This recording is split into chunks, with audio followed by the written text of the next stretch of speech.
All new for you this morning. Atlanta church members are shocked after they say thieves stole from the church. Liza Lucas shares the need as temperatures continue to rise. The cornerstone shows the commitment Dixie Hill's First Baptist Church holds for this community. I'm born and raised in this church. And throughout 3 generations, Pastor Michael Sutton's family found a calling at the pulpit. The church is all about the community.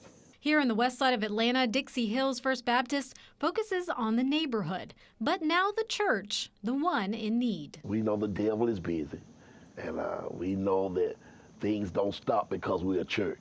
Mishaps, bad things, it's all around us. That reality closely felt after the church became a target. It's sad that someone would try to destroy property on the church and really don't care. All they was interested in was getting that AC unit. Church member Reggie Smith pointed to how thieves cut through padlocks, stealing a 5-ton air conditioner needed to cool classrooms in the fellowship hall. The church repairing the other units after thieves attempted to take those too. When you have a nerve to steal from God's house, you're really bold.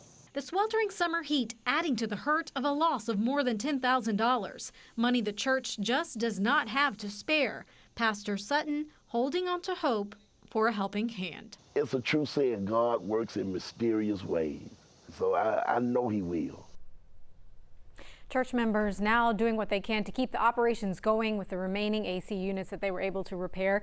But there's also a hope a more permanent solution comes with their 91st anniversary celebration less than a month away. If you're interested in giving or learning more, you can head over to our story on 11alive.com. Liza, we hate to see this happen, but you did learn that this is not just about breaking the law when it comes to theft, but criminals could actually face some federal penalties in cases like this too.